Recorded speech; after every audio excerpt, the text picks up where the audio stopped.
하교에서 우리 교회 새벽기도 드리시는 권사님 한옥자 권사님이 감사헌금을 드렸습니다. 자, 하나님께 가까이함이 내게 복이라 28절에 있는 그 말씀을 가지고 주제로 삼아서 오늘 좀 이렇게 말씀을 전하려고 합니다. 신앙생활을 하다 보면은 시험에 들 때가 있습니다. 근데 신앙생활을 그냥 늘 대충 하는 사람은 시험에 안 들어요.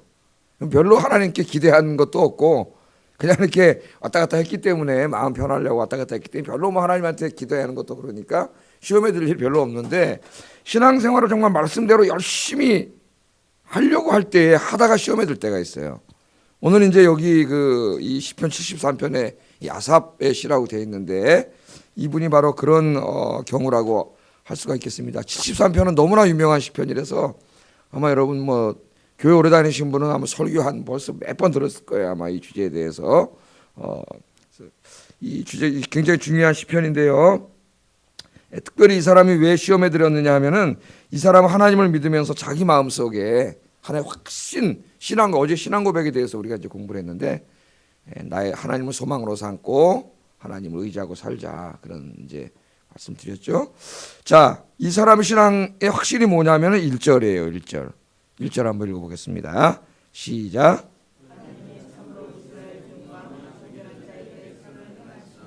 예, 하나님이 참으로 이스라엘 중에 마음이 정결한 자에게 선을 행하신다. 이 맞습니까? 네, 맞아요. 이 말씀 어떻게 보면은 이 성경 전체의 진리입니다. 하나님은 하나님의 참 백성에게 선을 베풀어 주셔요. 그러니까 이 믿음을 하나 가지고 이 죄악 세상에서 정말 하나님 말씀대로 열심히 살았단 말이에요. 자기가 그 말씀대로 지키면서 얼마나 힘들었겠어요. 세상 사람들은 다 자기 이익을 위해서 육신의 탐욕과 욕심을 살아가는데 하나님 앞에 바르게 살면 하나님이 복을 주신다고 하는 이 마음을 가지고 자기가 열심히 살았어요. 그런데 갑자기 2절에 뭐라 그래요? 나는 거의 넘어질 뻔했고 내 걸음이 미끄러질 뻔했습니다. 자기 신앙이 너무 쓰러져가지고 하나님 떠날 뻔했다는 거예요. 그런 자기 그 시험에 드는 얘기를 왜 그렇게 시험에 들었는가? 현실을 보니까 그렇지 않더라는 거예요. 현실을 보니까. 하나님을 잘 섬기고 경외하고 이렇게 살면 하나님 복을 주신다는 확신을 가지고 그렇게 살아왔는데 자기 자신의 현실을 보니까 그렇지 않아요. 현실을 보니까 지금 그게 눈에 보인 거예요. 그래서 자기가 미끄러질 뻔했고 넘어질 뻔했다, 그렇게 이야기하는데 그게 뭐냐면은 이제 보면은 3절 보면은 이는 내가 악인의 형통함을 보고 오만한 자를 질투하였다.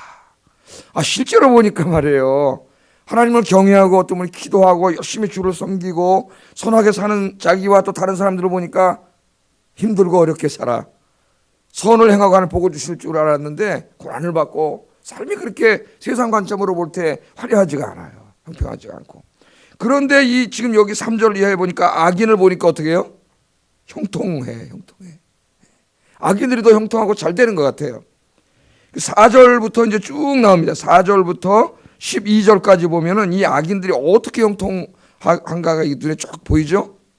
그들은 뭐라 그래요? 고통이 없고 힘이 강건하고 고난이 그들에게는 없고 재앙도 그들에게는 없고 그들은 교만하고 강포가 가득하고 그런데 그들의 소득은 마음의 소원보다 많고 막 쭉 나오잖아요. 그죠? 그런 생각 한번 해보셨죠, 여러분들? 신앙생활하다. 내 하나님 앞에 이렇게 선하게, 그래도 부족하지만 하나님 붙잡고 이렇게 살려고 하는데 내 자신의 삶의 형편을 보면 그렇지 못한데 왜 저렇게 악인들은, 하나님을 모르는 사람들은 또 저렇게 악을 행하고 죄를 짓고 사는 사람들은 형통하고 그래도 더 잘 되는 것 같은 그런 마음 때문에 굉장히 시험에 들었음을 이야기하고 있습니다. 자기는 깨끗하게 살았음에도 그러지 못해요. 그래서 마음속에 하나님에 대한 불신과 불평이 들어가기 시작했다고. 오늘 굉장히 솔직하게 고백해요. 시편의 특징은 숨기지 않습니다. 시편은 자기의 실패, 또 자기의 미움, 자기의 증오, 이런 것을 이 내면에 있는 것을 그대로 드러내요. 그래서 그렇게 꼭 해라 그런 건 아니에요. 안 그러면 시편에 저주 시편이 굉장히 많이 나와요. 자기 원수들을 향해 저주하는 시편이 많이 나옵니다. 잘못하면 우리 그리스도인들이 내 원수를 향해 저주하는 기도를 할 수가 있게 되죠. 그래서 그 저주 시편에 대해서는 제가 옛날에 시편 강의할 때 어떻게 해석해야 되는가를 쭉 한번 해석한 적이 있는데, 또 기회가 되면은 저주 시편에 대해서는 우리가 어떻게 해야 되는지, 예수님 원수를 사랑하라 그랬는데 시편을 읽어보면 자기 원수가 멸망하기를 위해서 막 기도를 하거든요. 그래서 그런 분 나중에 한번 좀 살펴보고 오늘은 넘어가겠습니다. 자, 그 결론이 뭐냐? 13절이에요. 13절 한번 읽어보겠습니다. 시작.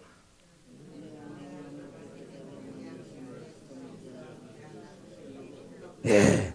내가 이렇게 살면 뭐하냐 이거예요. 내 마음을 깨끗하게 하고 내 손을 씻어 무죄하다 하고 나 혼자 이렇게 깨끗하게 이게 뭐냐 이거야 이게. 예? 이게 다 헛되다 그랬어요. 헛되다. 내가 이렇게 사는 게 의미가 없다는 거예요. 왜? 이렇게 살면 계속 못 살고 고통당하고 어렵고, 저기 보니까 죄 짓고 적당히 거짓말하고 저렇게 사는 사람들은 다 잘 살아 보니까 자기 눈으로 보기에. 그럼 내가 이렇게 마음을 깨끗이 하고 내 손을 하나님 앞에 씻어서 늘 깨끗하고 정직하게 사는 게 도대체 무슨 의미가 있냐. 이게 다 헛된 거 아닌가. 헛되다 13절에 그랬어요. 헛되다. 14절 보면 나는 종일 재난을 당하며 아침마다 징벌을 받았도다. 그렇게 이야기합니다.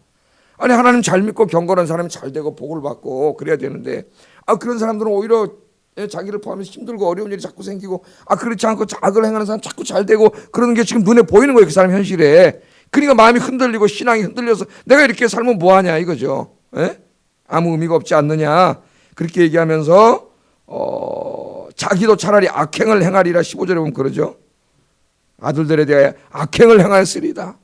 나도 저렇게 살아야 되는 거 아닌가. 그냥 저 사람들처럼 그런 얘기를 해요. 이 사람은 신앙인이기 때문에 이 혼란이 온 거죠. 마음에. 우리 마음에 그런 일시적으로 혼란이 올 수 있지 않습니까? 마음속에. 16절에 보세요. 16절 17절 읽어보겠습니다. 시작.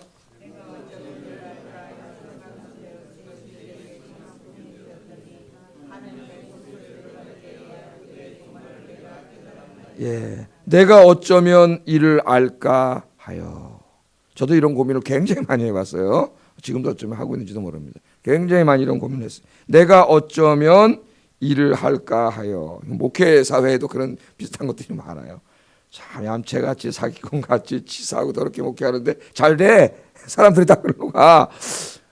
또 어떤 사람 막 정직하게 진짜 하나님 뜻대로 하는데 잘 또 이렇게 그냥 뭐 그 규모로만 생각할 건 아니지만 또 그 눈으로 볼 때는 인간의 눈으로 볼 때는 잘 안 돼.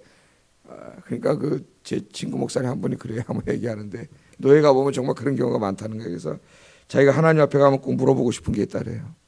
하나님 왜 그러셨습니까? 물어보니까 정치하고 맨날 이게 돌아다니는데 저럼 잘 되고 그런다는 거예요. 인간적으로 말씀대로 자기 하려는데 그렇고 그 목회자들에게도 그런 게 있고 어떻게 여러분 삶이라는 게 어떻겠어요? 많은 사람들 같이 살아가는데 그래서 그게 자기에게 뭐예요? 고민이 됐고 고통스러워요. 자기는 하나님 너무나 믿고 신뢰하는데 그 하나님이 정직하게 산 사람에게 선을 베푼다고 얘기했는데 그렇지 않아요. 자기 기도하고 맨날 그러는데 그럼 어떻게 되겠어요? 사람들이 뭐라 그러겠어요? 저 사람 맨날 기도하는데 왜 저래? 그럴 수 있을 거 아니에요. 마음이 고통스러워. 그래서 어떻게 했어요? 내가 교회 안 다닐래. 그렇게 아니라 성소로 들어갔어요. 그러니까 여러분 그런 마음이 들 수 있습니다. 누구나. 그럴 때 어떻게 해야 돼요? 하나님 옆에 와서 기도하세요. 그 문제를 가지고. 하나님이 이 답을 주세요. 성소에 들어갔어요. 17절에 보면은 하나님의 성소에 들어갈 때야야 비로소 기도하다가 뭘 깨달았어요? 깨달았어요. 이 사실을. 그들의 종말을 내가 깨달았습니다. 그렇게 고백합니다. 뭘 깨달았느냐? 기도하다 보니까 이 세상을 바라보는 이 시각이 바뀌었어요. 기도하니까. 자꾸 육신적으로 생각을 하면 여러분 시험에 들어요. 그래서 내 눈으로 자꾸 육신적인 생각으로만 세상을 바라봐요. 그러면 여러분 우리 이 땅의 가장 위대한 신앙인들이 제일 저주받은 사람으로 보여요. 사도 바울 주님을 위해서 평생 일하고 돌아다녔는데 결국 로마에 가서 순교해 죽었어요. 베드로 평생 주님을 위해서 일하고 살았는데 십자가에 거꾸로 달려 죽었어요. 초대교회 그 수많은 사람들, 히브리서 11장에 소개되고 있는 수많은 믿음의 사람들 감옥에 끌려가고 매 맞고 순교당하고 주님을 다 믿었는데 이게 뭐야, 이게 다 그냥 죽어버렸잖아요. 그러니까 이 세상적인 시각으로 바라보면은 이게 다 이해가 되지 않아요. 근데 이제 보세요. 이 사람이 깨달았습니다. 깨달았는데 뭘 깨달았느냐? 주께서 참으로 그들을 미끄러운 곳에 두시며 파멸에 던지시니. 주님의 눈으로 바라보니까요. 아까 그 악을 행하면서 그렇게 살면서 보니까 지금 돈도 벌고 권력도 가지고 또 선한 하나님의 사람들을 핍박하고 이렇게 못되게 사는 사람들이 지금 돈도 있고 권력이 있는 것 같은데 주님의 눈으로 보니 그래 그들이 굉장히 좀 안정된 삶을 살고 있는 것 같이 보였단 말이에요. 그런데 기도하다가 주님 앞에 기도하다가 주님이 그 눈을 뜨게 해주니까 그들이 실제 모습이 보이는 거예요. 실제 모습이 어디에 있어요? 미끄러운 곳에 있습니다. 미끄러운 곳에. 파멸에 곧 던져질 거예요. 자기는 자기가 미끄러운 곳에 있는 줄 알았어요. 미끄러운 곳은 절벽이에요. 떨어지는 거. 절벽이 이렇게 있으면은 이 쭉 내려가다 탁 떨어지잖아요. 절벽으로. 그 미끄러운 곳에 걸려 있는 거예요. 누가? 악인들이. 예, 악인들이. 아까까지는 그 사람들이 안정된 바위 위에 다 잘 살고 하늘마다 잘 되고 건강하고 이런 줄 알았는데 기도하고 보니까 그들은 벼랑 끝에 있어요. 지금 좀 있으면 떨어져 죽어요 다. 그걸 모르고 거기 있는 거예요. 자기는 자기가 거기 있는 줄 알았어요. 그런데 그들이 거기 벼랑 끝에 걸려 있다는 거예요. 그래서 28절에 주께서 참으로 그들을 미끄러운 곳에 두시며 파멸에 던지시니 그들이 어찌하여 그리 갑자기 황폐되었는가 놀랄 정도로 그들은 전멸하였나이다. 미끄러지고 있으니까 좀 있으면 어떻게 되겠어요? 예, 다 떨어져요. 잠깐 그들이 악의 선을 이기는 것 같고 그들이 번창하는 것 같고 잘 되는 것 같고 자기는 안 되는 것 그렇지만은 정의로운 하나님이 살아계시기 때문에 그렇지 않아. 그들은 실제로 악을 행하고 자꾸 나쁜 길로 가는 사람은 실제로 어디로 가고 있는 거예요? 벼랑 끝으로 자꾸 가고 있는 거예요. 아직은 안 떨어졌지만은 지금 벼랑 끝으로 자꾸 미끄러져 가고 있는데 그걸 몰라. 그걸 몰라요. 좀 있으면 떨어져 죽어요 거기에. 이걸 깨닫게 됐어요. 이 사람이. 기도하면 여러분 현실이 보입니다. 본질이 보여요. 지금 17분 헬라 철학을 공부하다 보면은 제가 지난번에 한번 얘기했죠. 이 그리스 플라톤 이후의 사람들은 이게 보면은 이게 실체라고 이게 실제하는 거라고 안 보인다고. 이 실제로 존재하는 거는 떨어지면 깨져서 없어지고 여기 여러분들도 좀 있으면 죽어서 없어지고 나무도 다 시들어서 없어지고 이렇게 변하는 거는 실제하는 게 아니라 그랬어요. 그 사람 실제가 리얼리티가 아니라 변하지 않고 영원한 게 실제하는데 그게 뭐냐? 그거를 이제 연구했다 그랬죠. 생각하고 철학자들이 우리는 그런 생각 안 하잖아요. 그 생각을 했어요. 그게 뭐냐면 이 컵이 실제하는 게 아니라 컵에 대한 우리 머릿속에 있는 관념이 있잖아요. 관념. 그건 없어지지 않잖아요. 그런 게 실제한다는 거예요. 그게. 그래서 그런 것들이 실제하는데 그걸 이데아라고 그랬고 그 플라톤이라고 하는 사람 유명한 동굴의 비유에서 이제 그런 얘기를 하잖아요. 우리가 태어나가지고 어떤 사람 벽만 바라보고 이제 살게 태어났다는 거예요. 인간이 이렇게. 근데 이제 앞에는 이 불이 있어요. 뒤에 불이 있고 동물들이 지나가. 그럼 이 벽에는 뭐가 비칠까요? 동물들의 그림자만 비치잖아요. 그림이 실제가 아니야. 그림자예요. 그냥 우리는 그쪽만 바라보고 이렇게 살았기 때문에 그럼 그 그림자, 불빛에 비친 동물의 그림자가 실제인지 알고 사는 거예요. 우리가. 이 세상이 그렇다는 거예요. 물질 세계가 돈이나 권력이나 물질 세계가 다 그렇다는 거예요. 실제가 아니야. 그림자에 불과해. 근데 어떤 사람이 동굴 밖에 사는 사람이 찾아들어가고 야 여보시오 당신 지금 잘 속고 있어. 이거 실제가 아니야. 그림자야. 뒤를 돌아봐. 그래서 오늘 처음으로 뒤를 돌아봤더니 실제는 어디 있어요? 뒤에 있어요. 뒤에. 이거 그림자를 봤어요. 그 동굴 밖으로 나갔더니 실제하는 세계가 막 존재하는 거예요. 그래서 이제 여기서 이 유럽 유명한 이제 그 관념론이 뿌리가 여기서 시작이 됩니다. 눈에 보이는 게 실제하는 게 아니고. 그래서 이게 이제 기독교 이단으로도 가고 그렇게 가는데 물질 세계를 부정함으로 그런 의미에서 얘기하는 게 아니라 우리가 우리가 본받아야 될 것들이 있어요. 여기에. 우리 눈에 보이는 그런 권력과 돈 이런 것들만이 실제가 아니에요. 우리가 이제 진짜 신앙의 눈으로 우리 인생도 바라보고 세상도 바라볼 수 있어야 합니다. 세상도 바라볼 수 있어야 되는데 자 이제 보세요. 이걸 깨달은 다음에 22절에 보니까 이런 얘기를 해요. 내가 이같이 우매무지함으로 주 앞에 짐승이오나. 주 앞에 짐승이오나. 자기가 우매무지했다는 걸 깨달았어요. 눈앞에 잠깐 보이는 악인의 형통함을 보고 부러워하고 흔들리고 내가 이렇게 살면 뭐해? 내가 이렇게 열심히 봉사하면 나는 어려운데 여전히 경제적으로 저 사람 대충 신앙생활하고 저렇게 해도 잘 되는데 에? 이렇게 생각한 게 뭐예요? 우매무지예요. 우매무지. 내가 누구와 같다 그래요? 짐승과 같은 놈입니다. 하나님 내가 이걸 몰랐습니다. 그러면서 23절에 중요한 고백을 합니다. 같이 한번 읽어보겠습니다. 시작. 아멘. 그 기도하면서 뭘 깨달았어요? 내가 이렇게 열심히 살았는데 열심히 신앙생활 했는데 나 왜 이러지? 나는 왜 죽은 고통을 당하고 어렵지? 그랬는데 뭘 깨달았어요? 기도하다가 아까 그 악인은 안정된 삶이 아니라 벼랑 끝에 있다는 걸 깨닫게 됐고 자기는 어때요? 항상 주와 함께하니 하나님이 자기와 항상 함께하면서 뭐라고 계세요?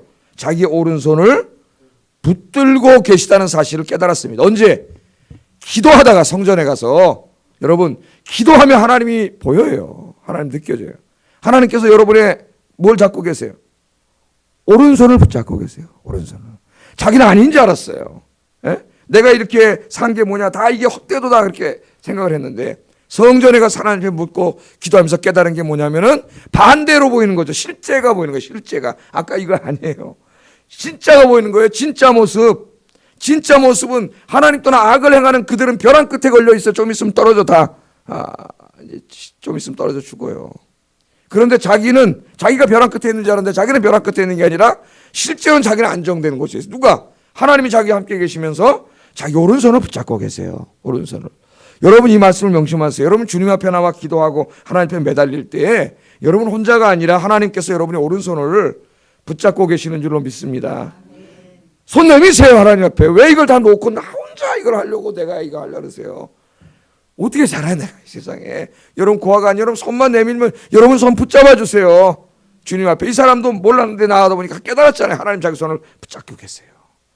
여러분 세상 끝날까지 주님이 여러분의 오른손 붙잡아 주실 줄로 믿습니다. 하나님 붙잡아 주세요. 그러니까 누구 의지하고 살아야 돼요? 하나님 의지하고 살고 나와서 기도하면 하나님이 그림자를 보게 하는 게 아니라 실제를 보는 눈을 줘요. 실제. 그래서 옛날에는 기도 안 할 때는 그들이 부러웠게 보이지만 기도하면 그들이 불쌍해 보인다고. 여러분 돈 100억을 가지고 벼랑 끝에서 이제 떨어지려는 사람이 부러워요? 그게 뭘 부러워? 떨어져 죽는데 100억 가지고. 불쌍하잖아요. 빨리 그 올라와야지. 저기 살 길로 주님 손 잡아야 살지. 그게 뭘 부럽냐고. 믿음이 없을 땐 게 부러워 보여요. 안 보이니까. 돈만 보여. 그 사람 벼랑 끝에 있는 건 안 보이고. 예? 그러나 기도하니까 뭐가 보여요? 그 사람의 실제도 보여요. 나의 실제도 보여요. 나는 아무것도 없는 것 같았는데 보니까 전능하신 하나님 오른손을 턱 나를 붙잡고 계세요. 예? 그 나를 인도하세요. 내 기도에 응답해 주세요. 오늘 시인이 그걸 깨닫고 내가 이걸 몰랐습니다. 내가 이같이 우매무지한 짐승과 같은 놈입니다.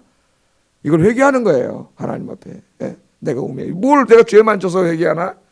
이거 모르고 하나님 앞에 이런 불평하는 마음 가진 게 죄예요. 하나님 계신데 여기 지금 여러분 오른손을 붙잡고 계신데 내가 우매무지해서 몰라 못 느끼고 오늘 아침에 여러분 이 오른손 붙잡고 계신 하나님 만나는 이 아침 되시기를 주의 이름으로 축복합니다. 그래서 24절에 보면 주의 교훈으로 나를 인도하시고 후에는 영광으로 나를 영접하시리니 하나님 나의 인생길을 늘 주의 교훈대로 인도하시고 내 인생을 영화롭게 한다는 말이에요.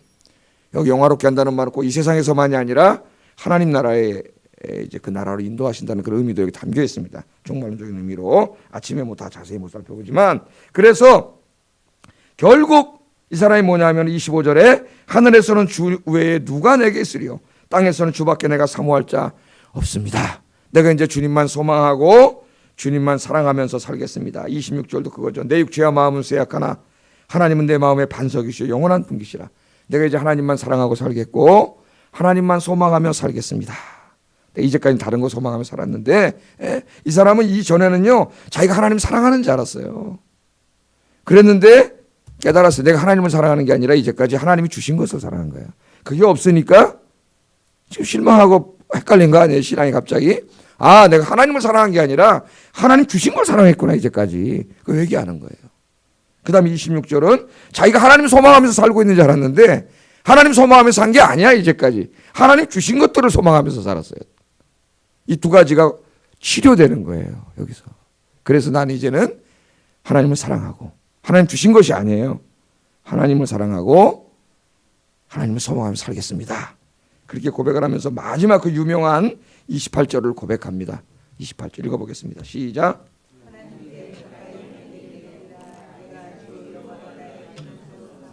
주의 모든 행적을 전파하리이다. 아멘. 그러면서 이 사람이 이제 깨달았습니다. 돈 많은 게 복이 아니고 모든 게 맨날 형통하는 게 복이 아니라 뭐가 복이라는 걸 깨달았어요.